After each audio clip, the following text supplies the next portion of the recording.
माई के चुनरिया हो बड़ा नीक लागे।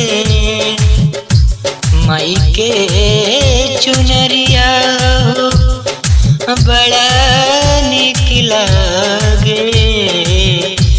लाल की चुनरिया सामे ओ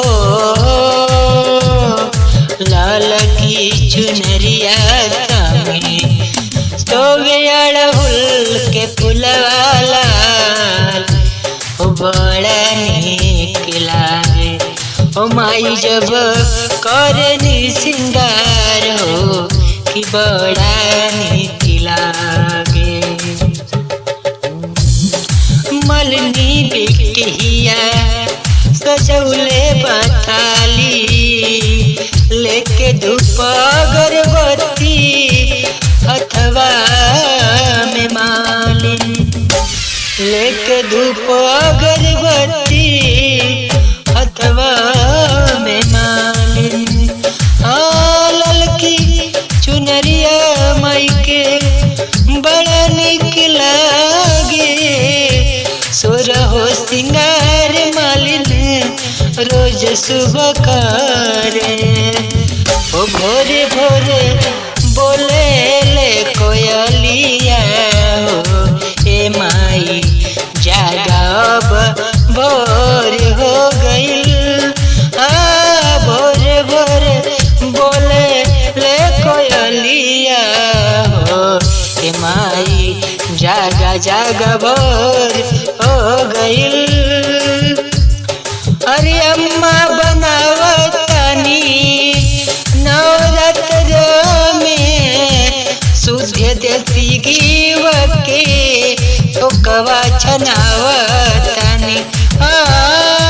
अम्मा बनावतानी नवरात्र में शुद्ध देसी घीव के ठोकवा छनावतानी।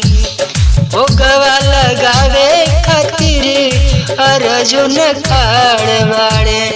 खुली जब फाटक माई के दर्शन हो जाए हो मरो धन्य जिंदगिया। नवरात्र में बन के पुजरिया बड़ा नीक लागे।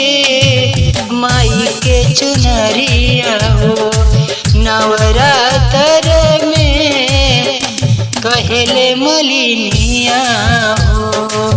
खुश हो जाए मैया जवना तू मंगवा दे दिहन आशीष तो सफल हो जाइबा। जय माता दी। आप सभी को कैसा लगा ये मेरा गीत नवरात्रि का? मेरे मन भावना का गीत है। आप सभी को अच्छा लगा हो। मैंने एक गीत को कोई लिखा नहीं, जो मेरे दिमाग में आया, जो माता रानी मेरे जीवा पर विराजमान किया, मैं वही शब्द आप सभी के प्रस्तुत उपस्थित किया। यदि आप सभी को अच्छा लगा हो तो अपना प्यार और लाइक करिएगा वीडियो को। जय माता दी। नवरात्र का मेरा चौथा भजन है। आप सभी के लिए प्यार और आशीर्वाद बनाए रखिएगा। जय माता दी।